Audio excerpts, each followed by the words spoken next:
first movie my daughter saw in a theater was Toy Story 4. She was really excited about it, as you can see, and, well, I was really excited about it too. As a parent, it was a pretty big deal for me, finally sharing one of my favorite kind of experiences with her. What I realized, sitting in the theater with my little girl, watching this wonderful series come to a fulfilling conclusion, is that the stories and themes of each Toy Story installment have echoed the stages of life I was living at the time they were released in theaters. You might say, Toy Story has grown up with me.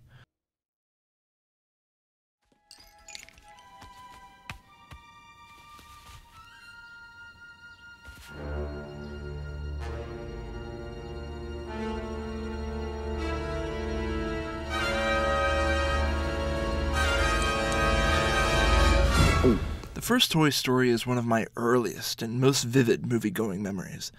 The only one that clearly predates it is The Lion King, and as I vaguely remember, but my mom specifically confirmed, Beauty and the Beast. Like most kids born in the late 80s, my cinematic upbringing orbited around the Disney Renaissance. But even in the midst of Disney's run of good to great movies during the 90s, Toy Story stood out. Of course, visually it was a marvel, the first of its kind, an entirely computer-animated feature film. But there was so much more to it than that. In 1995, I was 7 years old, basically Andy's age. Stepping into his fantastical imagination was a seamless exercise for me, thanks to the boxes of action figures I kept under my bed.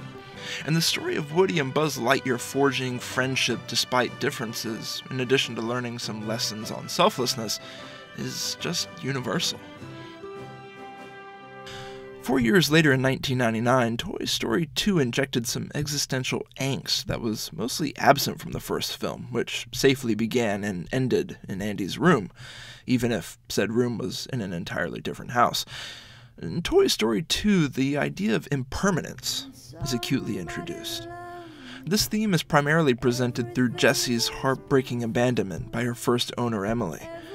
Some things, no matter how good and unchanging they may seem, just don't last forever. When she loved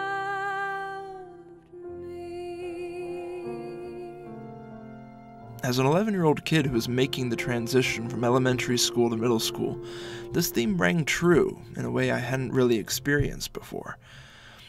A lot of life had happened by the time Toy Story 3 finally arrived in 2010. All of my teen years had come and gone. I was finishing up college and about to venture into the real world. For Andy, who was on the cusp of leaving for college in the film, I knew what he was in for. And as for Woody, Buzz, and the rest of the gang, I understood the nerve-wracking anxiety of an uncertain future apart from the comforts that had once seemed so secure.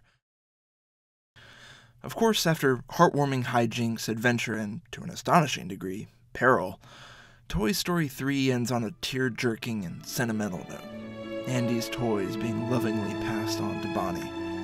This ending would have represented a fitting and satisfying conclusion to the series. So long, partner. But the folks at Pixar discovered that they had one more story to tell, and it happened to be the one that brought Toy Story full circle for me. You see, my daughter is 3 years old, about to turn 4. So, for all that time, I've been learning about what it takes to be a parent, good parent. Along the way, I've found it's about guiding, it's about providing, it's about comforting, it's about inspiring. And when the time is right, it's about letting go. Toy Story 4 is the Toy Story movie for parents. In the film, Woody, in a lot of ways, becomes a parent figure. To Bonnie, naturally, as he actively helps her through her first day of kindergarten and always has her best interests at heart. But he also becomes a parent of sorts to Forky, by helping him understand his purpose in the world, and helping him to live up to it. All right, Forky, you have to understand how lucky you are right now. You're Bonnie's toy. You are going to help create happy memories that will last for the rest of her life. Huh? What? Oh, yeah. At the end of the movie, on the assurance from Buzz that Bonnie will be okay without him, Woody chooses to go with Bo Peep and live life as a lost toy. Now, I'm a teacher by trade, and this scene reminded me of something I've come to believe about my profession. If I've done my job well, eventually, my students won't need me anymore. In other words, I'm trying to work myself out of a job. Parenting is really not all that different. As a dad, in the long term, I'm working myself out of a job.